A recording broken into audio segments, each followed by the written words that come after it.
Hi friends, मैं इसके से फिर से स्वागत करता हूं आपकी अपनी यूट्यूब चैनल ट्यूटोरिंग क्लासेस में। आज की इस वीडियो में हम लोग संस्कृत के मॉडल पेपर 3 करने वाले हैं। इससे पहले हम लोगों ने 2 मॉडल सेट कर लिया है और प्रत्येक में 100 क्वेश्चन को सॉल्व किया है। व्याकरण से संबंधित प्रश्नों पर विशेष चर्चा करते हुए आगे हम लोग बढ़ते जा रहे हैं।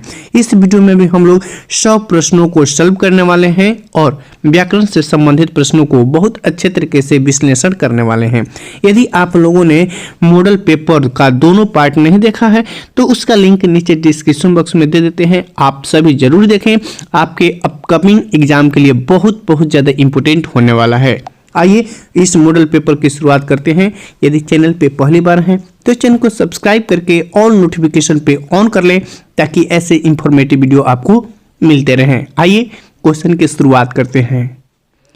हमारे पास पहला प्रश्न है, भेतव्यम में कौन सा प्रत्यय है? उम्मीद करते हैं आप लोग हमारे प्रत्यय से संबंधित ट्रिकी वीडियो को जरूर देखा है। अगर आप देखे होंगे तो आपके नजरों के सामने वो उत्तर आपको झलक रहा होगा। हमने 25 प्रत्यय का ब्रह्मास्त्र ट्रिक बताया है। वह 25 प्रत्यय से निश्चित रूप से आपसे एग्जाम में प्रश्न आएंगे। और देखिए, अगर आप उस प्रत्यय को देखे होंगे तो आप समझ गए होंगे भेतव्यम में तबियत प्रत्यय लगा हुआ है, क्योंकि भेतव्यम के तबियत प्रत्यय में नपुंसक लिंग में तव्यम और तव्या और तबियत शेष रहता है, जैसे पठितव्य, पठितव्या, पठितव्यम। उसी प्रकार हमने तुमुन प्रत्यय के बारे में बताया है कि तुमुन प्रत्यय का अंत में तुम शेष रहता है, पठितुम, गंतुम इत्यादि। यानी कि तुमुन में सही आंसर क्या हो जाएगा? दूसरा का बी हो जाएगा। तल प्रत्यय के बारे में बताया है, तल प्रत्यय का अंत में ता शेष रहता है, जन धन तल जनता, पशुधन तल पशुता इत्यादि। हमने ये सभी ट्रिक बताया है। क्वेश्चन नंबर 4 है, कुत्र अव्यय में कौन सा प्रत्यय है? इसका भी ट्रिक हमने बताया है कि इसमें त्रल प्रत्यय है। कौन? तल नहीं, त्रल प्रत्यय है। तल प्रत्यय नहीं होता है, त्रल है, त्रल प्रत्यय रहता है। यानी कुत्र में कौन सा प्रत्यय है? तो कुत्र में त्रल प्रत्यय है। 4 का बी ऑप्शन सही है। आप देख सकते हैं कि वो ट्रिक याद है, पहचान चिन्ह याद है, तो कितनी आसानी से हम प्रत्ययों को, संबंधित शब्दों को पकड़ पा रहे हैं। इसी प्रकार आप भी अगर उस वीडियो को देख लेते हैं तो 25 प्रत्ययों को आप यूं ही पहचान लीजिएगा। क्वेश्चन नंबर 5, नेता का स्त्रीलिंग रूप क्या होता है? तो जितने भी ता वाले अंतिम शब्द होते हैं उसमें त्री लगा देने से वह स्त्रीलिंग बन जाता है। जैसे नेता का बन जाएगा नेत्री, अभिनेता का क्या हो जाएगा? अभिनेत्री। देखिए, त्री 2 तरीके से दिया हुआ है, यहाँ पर भी त्री है, तो ये वाला त्री री का मात्रा वाला है, जबकि ये त्र वाला है, तो यही आंसर होगा हमारा 5 का बी ऑप्शन सही है। क्वेश्चन नंबर 6, श्वश्रु में कौन सा प्रत्यय है? तो इसके बारे में हमने बताया है, 2019 वाले सॉल्यूशन में भी यह प्रश्न आया हुआ था। श्वश्रु में उंग प्रत्यय है, यानी कि 6 का सी ऑप्शन सही है। क्वेश्चन नंबर 7, बीजांका का समय क्या है? संस्कृत साहित्य लेखिका पाठ से है। बीजांका का समय है 8वीं शताब्दी है। इनके बारे में दंडी ऋषि ने कहा है सर्व शुक्ल सरस्वती। किसको कहा गया है? तो बीजांका को कहा गया है। किसने कहा है? तो दंडी ने कहा है। दंडी महात्मा ऋषि ने इन्हें सर्व शुक्ल सरस्वती के नाम से संबोधित किया है। क्वेश्चन नंबर 8, दक्षिण भारतीय संस्कृत लेखिका में कौन प्रसिद्ध हैं? शीला भट्टारिका, राम भद्रांबा, देव कुमारिका, इनमें से सभी, ये सभी दक्षिण भारतीय लेखिकाएं हैं, इसलिए 8 का डी ऑप्शन सही है। क्वेश्चन नंबर 9, पतिरेवह गति खाली जगह बाला नाम जन्नी गति। अलस कथा पाठ का अंतिम श्लोक है, जिसमें बताया गया है स्त्रियों की रक्षा उसके पति करते हैं, जबकि बालकों की रक्षा उनकी माँ करती है। और करुणिक व्यक्ति जो होते हैं वो आलसी और निसहाय लोगों की मदद करते हैं। किस पाठ से संबंधित है? यह अलस कथा पाठ से संबंधित है। तो यहाँ पे क्वेश्चन है कि पतिरेव गति क्या हो जाएगा? स्त्री नाम, यानी कि स्त्रियों की रक्षा कौन करते हैं? तो उसके पति करते हैं।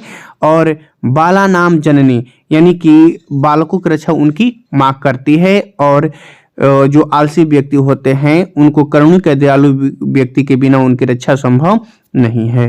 क्वेश्चन नंबर 10 देखिए, को अपि तथा धार्मिको ना अस्ति कटे वार्ष अस्मान प्रवीणोति, किसने कहा है? अलस कथा है, चार आलसी थे और चारों का तर्क और कथन से भी आपको प्रश्न पूछा जाता है, जिसमें से पहला ने क्या कहा था? पहला कहा था अहो कथमय कोलाहलम, यह कैसा शोरगुल है।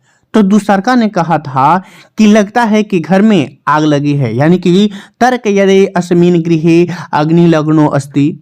तब तीसरका का यह कथन है, इसने कहा था को अपि तथा धार्मिक को ना अस्ति, मैंने कोई ऐसा धार्मिक व्यक्ति नहीं है जो मुझे भीगा हुआ वस्त्र उड़ा दे। तो चौथा कहा अरे वचालह किम वदसि, मैंने अरे बोलने वाले को वचाल कहा जाता है, क्या बकते हो, शांति से नहीं बैठ सकते हो। तो आपको चारों का कथन याद रखना चाहिए। यह किसका कथन है?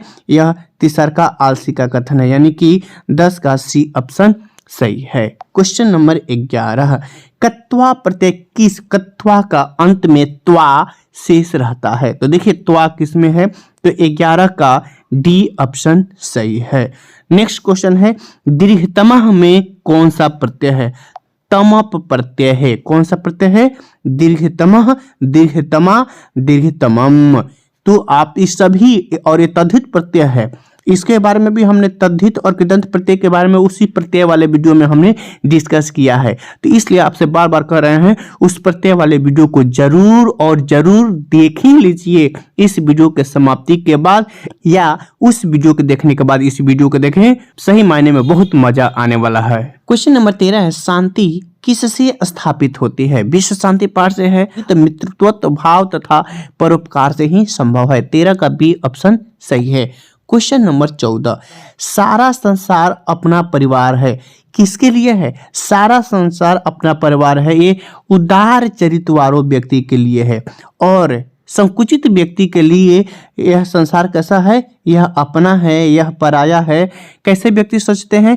तो संकुचित व्यक्ति वाले, उदार चरिता नाम वसुधैव कुटुंबकम, यानी कि जो उदार चरित्र वाले होते हैं उनके लिए सारा संसार ही अपना परिवार है। 14 का सी ऑप्शन सही है। क्वेश्चन नंबर 15, शोभनीयम, इसके बारे में हमने बताया है कि इसमें शुभ में है अनियर प्रत्यय, और अनियर प्रत्यय में अनियो, अनिया, अनियम शेष रहता है, यानी कि पुल्लिंग में अनियो, स्त्रीलिंग में अनिया और नपुंसकलिंग में अनियम शेष रहता है। बहुत ही जबरदस्त तरीके से आपको बताया है, बहुत मजा आएगा। आप एक बार उस वीडियो को जरूर देखें। और ये वीडियो अच्छी लग रहा है और लाइक करना भूल गए हैं तो वीडियो को लाइक और शेयर जरूर कर लें, ताकि इस वीडियो से और सारे विद्यार्थी लाभान्वित हो सकें। नेक्स्ट क्वेश्चन है, द्विगु समास का उदाहरण है। हमने समास के 6 प्रकारों को अलग अलग पार्ट, मैक्सिमम 4 से 5 मिनट का एक वीडियो होगा और उसमें बहुत सारे अनेकों उदाहरण हैं जिसको आपकी समझ को विकसित करेंगे। प्रत्येक समास का अलग अलग पार्ट है और उस समास का प्रकार भी उसी 4-5 मिनट के वीडियो के अंदर सम्मिलित है। इसलिए आप समास वाले वीडियो को भी जरूर देखें, ताकि आपको संस्कृत ग्रामर में और हिंदी ग्रामर दोनों में वह वीडियो मदद करने वाला है। तो द्विगु समास के बारे में हमने बताया है, जिस समास का प्रथम पद संख्यावाची होता है, यानी कि अंक होता है, वही हमारा द्विगु समास होता है। नवरत्न, चौराहा, पंचवटी, ये सभी है। हमने वह उस वीडियो में बताया है कि बहुब्रीहि समास में भी संख्यावाची शब्दों का प्रयोग होता है, लेकिन क्या अंतर है आप उस वीडियो को देखें, उसमें बहुत अच्छे तरीके से हमने बताया है।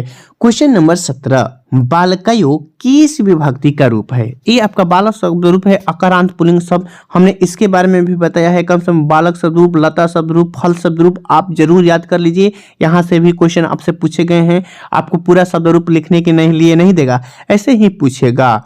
या पूछ देगा बालक शब्द रूप चतुर्थी, द्विवचन, बहुवचन, एक वचन में क्या आएगा, ऐसे भी प्रश्न आपसे पूछ लिए हैं। तो ये बालकयो जो है ये षष्ठी में भी आता है और सप्तमी में भी आता है। षष्ठी विभक्ति होता है बालकस्य, बालकयो, बालका नाम द्वितीय विभक्ति में, और सप्तमी में होता है बालके, बालकयो, बालकेशु। तो षष्ठी और सप्तमी दोनों में भी आता है। तो 17 का बी ऑप्शन सही है। क्वेश्चन नंबर 18, गंगा शब्द के सप्तमी एक वचन का रूप है। एक वचन पूछा है, अगर बहुवचन पूछता तो इसका ट्रिक हमने बताया है। लगभग जितने भी शब्द हैं उसके सप्तमी विभक्ति में शु शब्द आता है। नदीशु, कबीशु, गंगाशु इत्यादि। लेकिन यहाँ पे सप्तमी विभक्ति न पूछ करके सप्तमी पूछा है, लेकिन एक वचन में पूछा है। और गंगा सप्तरूप सप्तमी विभक्ति में होता है। गंगायाम, गंगयो, गंगाशु। गंगायाम एक वचन है, गंगायाम। गंगयो रहता तो द्विवचन का हो जाता।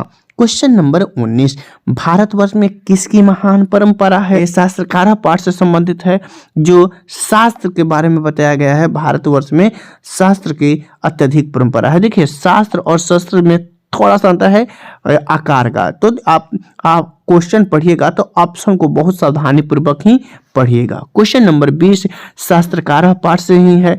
ऑब्जेक्टिव के दृष्टिकोण से हमने 3-4 चैप्टर आपको बता रखा है, किस किस चैप्टर का अध्ययन आपको करना है। पहला तो 4 चैप्टर संस्कृत साहित्य लेख का ऑब्जेक्टिव के दृष्टिकोण से, उसके बाद 6 से भारतीय संस्कारा, उसके बाद 14 ये शास्त्रकारा पाठ। ऑब्जेक्टिव बहुत ज्यादा इससे बन रहे हैं, इसलिए आप इसको जरूर ध्यान दीजिएगा और इसको याद रखिएगा। पिंगल किस वेद अंग का प्रवर्तक है या आचार्य है? यानी कि पिंगल ने किसकी रचना की है? तो 20 का हमारा सही जवाब ऑप्शन बी हो जाएगा। पिंगल जो है वो छंद के रचयिता हैं। 20 का बी ऑप्शन सही है। क्वेश्चन नंबर 21, भारत महिमा पाठ का प्रथम पद किस पुराण से संबंधित है? भारत महिमा पाठ के पहला और दूसरा श्लोक क्रमशः विष्णु पुराण और भागवत पुराण से लिए हैं। मतलब कि भारत महिमा का प्रथम श्लोक है गायन्ति देवा किल गीतकानि, यह जो है विष्णु पुराण से है और यह प्रथम श्लोक है। यही दूसरा श्लोक अहो अमीमांसा किमकारी शोभनम, यह भागवत पुराण से लिया गया है और यह दूसरा श्लोक है। तो 21 का ए ऑप्शन सही है। प्रथम पूछा है इसलिए विष्णु पुराण, द्वितीय पूछता तो भागवत पुराण। नेक्स्ट क्वेश्चन है कि भारत महिमा पाठ में किस देश की महिमा का वर्णन किया है? स्वाभाविक है, भारत महिमा पाठ से है तो भारत की ही प्रधानता होगी। 22 का सी ऑप्शन सही है। नेक्स्ट क्वेश्चन है प्रोक्ताम में किन किन वर्णों की संधि हुई है? तो संधि में वर्णों की संधि करने के लिए आपको इसका संधि विच्छेद करना पड़ेगा। तो प्र धन उक्ता, प्र का अ और उक्ता का उ, अ और उ के मिलने से ओ का निर्माण होता है। आपको हमने स्वर संधि में पढ़ाया हुआ है। तो 22 का अ और उ जिस ऑप्शन में होगा वही हमारा सही है। 23 का सी ऑप्शन सही है। क्वेश्चन नंबर 24, किस शब्द में अभी उपसर्ग है? तो उपसर्ग के बारे में हमने बताया है कि इनको अलग करने पे बचे हुए शब्द का भी अर्थ निकलना चाहिए। तो देखिए अभी शब्द किसमें दिखाई दे रहा है? तो ऑप्शन डी, 24 का डी ऑप्शन सही है। क्वेश्चन नंबर 25, किस समास के सभी पद प्रधान होते हैं? पदों की प्रधानता के आधार पर भी हमने बताया है समास के कितने भी 4, पहला पद प्रधान, दूसरा पद प्रधान, दोनों पद प्रधान और कोई भी पद प्रधान नहीं। कौन है, किसके कौन सा पद प्रधान होते हैं, इसके लिए आपको उस वीडियो को देखना पड़ेगा। इस वीडियो में हम एनालिसिस नहीं करने वाले हैं। तो जो द्वंद्व समास है उसमें 2 पद होते हैं और दोनों पद प्रधान होते हैं। अगर 2 से अधिक पद हो गए तो वहां के लिए अप्लाई है सभी पद प्रधान होते हैं। जैसे तन मन धन, यह 2 से अधिक पद है, इसलिए कहा गया है कि दोनों पद या सभी पद प्रधान होते हैं, वे द्वंद्व समास के अंतर्गत आते हैं। नेक्स्ट क्वेश्चन है शास्त्रार्थ कुशला का विग्रह क्या होगा? सबसे पहले इसका अर्थ समझते हैं। शास्त्र में कुशल में सप्तमी विभक्ति में क्या होता है? बालकी, तो ये हो जाएगा शास्त्रार्थे कुशला। 26 का सी ऑप्शन सही है। क्वेश्चन नंबर 27, शैशवा अवस्था के संस्कार कितने हैं? संस्कार, भारतीय संस्कार पाठ, संस्कार के 5 विधियां हैं और कुल 16 संस्कार हैं। किसमें कितने संस्कार हैं आपको याद रखना पड़ेगा। जैसे जन्म पूर्व संस्कार कितने हैं? 3 होते हैं। उसी प्रकार सभी संस्कारों में अलग अलग बांटा गया है और आपसे पूछा गया है शैशवावस्था में कितने संस्कार हैं। तो 27 का सही जवाब ऑप्शन ए हो जाएगा। शैशव संस्कार में 6 संस्कार हैं, 27 का ए ऑप्शन सही है। नेक्स्ट क्वेश्चन है पुंसवन संस्कार कब होता है। जन्म पूर्व संस्कारों में से एक है पुंसवन संस्कार, जो जन्म से पहले होता है। वो 3 संस्कार कौन होते हैं? गर्भाधान, पुंसवन और सीमंतोन्नयन। यह जन्म पूर्व संस्कार हैं और जन्म पूर्व संस्कार कितने होते हैं? ये 3 होते हैं। क्वेश्चन नंबर 29 है अपनी उन्नति चाहने वालों को कितने दोषों का त्याग कर देना चाहिए। नीति श्लोक का पाठ से संबंधित है, जिसके लेखक कौन है? महात्मा विदुर, जिन्होंने धृतराष्ट्र के प्रश्नों को उत्तर दिया है। आपसे पूछा जाता है धृतराष्ट्र के प्रश्नों का समुचित उत्तर किसने दिया है? तो महात्मा विदुर ने। उसमें उन्होंने बताया है कि अपनी उन्नति चाहने वालों को 6 दोषों का त्याग कर देना चाहिए। वो 6 दोष कौन कौन है? निंद्रा, तंद्रा, भय, क्रोध, आलस्य तथा दीर्घसूत्रता। ये सबका अर्थ हमने नीति श्लोक का पाठ में बताया है, आप जरूर देखिए। क्वेश्चन नंबर 30 घर की शोभा कौन है? आपको नीति श्लोक का पाठ में ही बताया है। घर की शोभा कौन है? स्त्रियां हैं, ये महाभागशाली हैं, पूजनीय हैं, ये सभी बातें इन्होंने बताया है। क्वेश्चन नंबर 31 अगर क्वेश्चन नहीं दिखाई दे रहा है तो हम पढ़ रहे हैं, आप ध्यान से सुनिए और समझने का प्रयास कीजिए। क्वेश्चन नंबर 31 है कि कीम धन तहसील से कौन सा शब्द बनेगा? तो तहसील का अंत में तह शेष रहता है। कीम धन तहसील से बनेगा कुतः। क्या बनेगा? कुतः, यानी 31 का ए ऑप्शन सही है। और तहसील से संबंधित कुछ और एग्जाम्पल हम आपको दे देते हैं, जैसे परिधन तहसील। तो अभी हमने तहसील का बताया तह, तो एक क्या बनेगा? परितः। उभय धन तहसील से क्या बनेगा? उभयतः। ग्राम धन तहसील से क्या बनेगा? ग्रामतः, यानी तहसील का अंत में तह शेष रहता है, इसलिए इसका 31 का ए ऑप्शन सही है।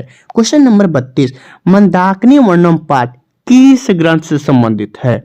महाभारत, रामायण, रघुवंश काव्य, उत्तर रामचरितम। तो ये रामायण पाठ से संबंधित है और रघुवंश काव्य जो है ये कालिदास द्वारा रचित है। मंदाकिनी वर्णन पाठ में बताया है क्योंकि कालिदास ने रघुवंश काव्य में मंदाकिनी नदी का वर्णन किया है। ये बातें महर्षि वाल्मीकि जी ने ये मंदाकिनी वर्णन पाठ में बताया है। क्वेश्चन नंबर 33 चित्रकूट स्थित गंगा का वर्णन किस पाठ में है? यानी किस पाठ में गंगा का वर्णन है? तो ये है हमारा मंदाकिनी वर्णन पाठ में। अभी हमने इसकी चर्चा किया। क्वेश्चन नंबर 34 व्याघ प्रतिकथा हितोपदेश के किस भाग से संबंधित है? तो यह मित लाभ खंड से लिया गया है। पुरुष परीक्षा से और मित लाभ खंड से लिया गया है। क्वेश्चन नंबर 35 क्वेश्चन थोड़ा सा मिस प्रिंटिंग है, ज्यादा डार्क हो गया है, इसलिए हम पढ़ रहे हैं, सुन लीजिए। इदम स्वर्ण कंगणम गृह्यताम, यह सोने का कंगन ले लो, यह किसकी उक्ति है? तो सोने का कंगन कौन दिखा रहा था? बाघ। और कौन दे रहा था? बाघ ही न दे रहा था, तो इसलिए 35 का ऑप्शन ए हो जाएगा बाघ। क्वेश्चन नंबर 36 शक्र ने कर्ण से छल पूर्वक क्या ले लिया था? तो छल पूर्वक कवच और कुंडल दोनों ले लिया था। 36 का सी ऑप्शन सही है। क्वेश्चन नंबर 37 इंद्र किस रूप में कर्ण के समक्ष आया था? साधु के रूप में, पाचक नहीं होगा, याचक होगा। यहाँ पे क्या होगा? याचक के रूप में, दाता के रूप में, ब्राह्मण के रूप में। तो 37 का सही जवाब ऑप्शन डी हो जाएगा, ब्राह्मण के रूप में। नेक्स्ट क्वेश्चन है मूषक धन टाप से कौन सा शब्द बनेगा?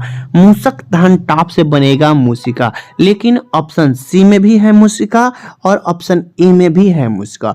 तो 38 नंबर क्वेश्चन देखिए, मूषक में म में जो मात्रा है वह छोटा उ का मात्रा है कि बड़ा उ का? तो स्वाभाविक है मूषक धन टाप से बड़ा उ वाला मूषिका शब्द बनेगा। 38 का ए ऑप्शन सही है। क्वेश्चन नंबर 39 स्थिता में कौन सा प्रत्यय है? तो कत प्रत्यय के बारे में हमने बताया है। कत प्रत्यय का अंत में तह शेष रहता है, यानी कि 39 का बी ऑप्शन सही है। क्वेश्चन नंबर 40, वैदिक पद में जो है किससे बना है?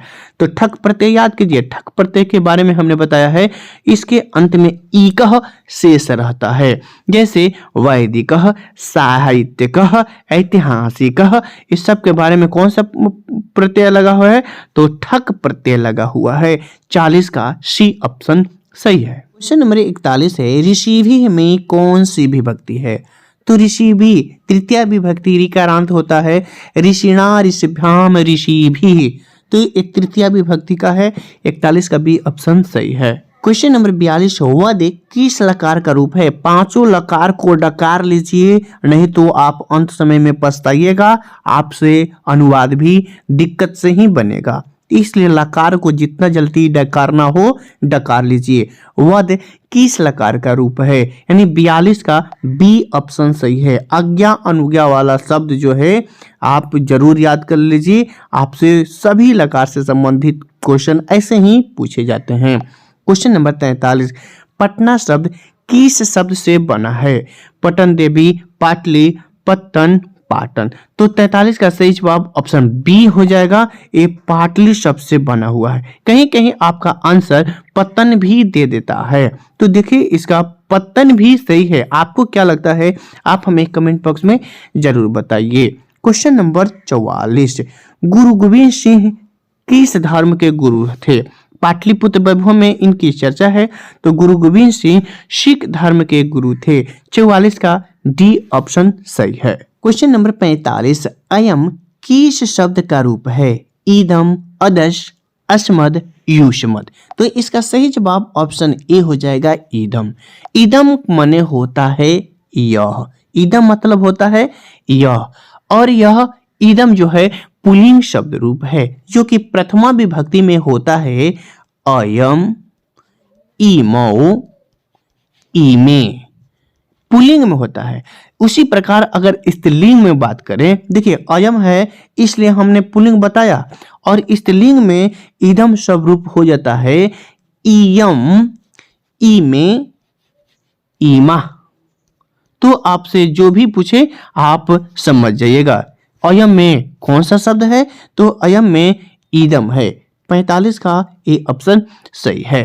क्वेश्चन नंबर 46, पचेयु विधि लिंग लकार के किस पुरुष में है? इसका पहचान चिन्ह हमने बताया है एत, एताम, एयुः, एत प्रथमा, एताम द्वितीय, एयुः बहुवचन में है, और यह प्रथम पुरुष में है, यानी कि 46 का सी ऑप्शन सही है। क्वेश्चन नंबर 47, क्रिया के साथ किसका साक्षात संबंध होता है? तो क्रिया के साथ साक्षात संबंध होता है वो कारक का होता है। 47 का ए ऑप्शन सही है। क्वेश्चन नंबर 48, सत्यमेव जयते नान्यतम किस उपनिषद से है? मंगलम पाठ से संबंधित है। मंगलम पाठ में कितने श्लोक हैं? तो आपसे पूछ लिया जाए तो कितने श्लोक हैं? तो 5। और कितने उपनिषद हैं? तो इसका सही जवाब ऑप्शन 4 हो जाएगा, क्योंकि एक ही उपनिषद से 2 श्लोक दे दिया गया है। तो आप ध्यान दीजिएगा, मंगलम पाठ में कितने श्लोक हैं? तो 5। कितने उपनिषद हैं? तो 4। उसी 4 में से आपसे पूछा गया है सत्यमेव जयते किस उपनिषद से लिया गया है?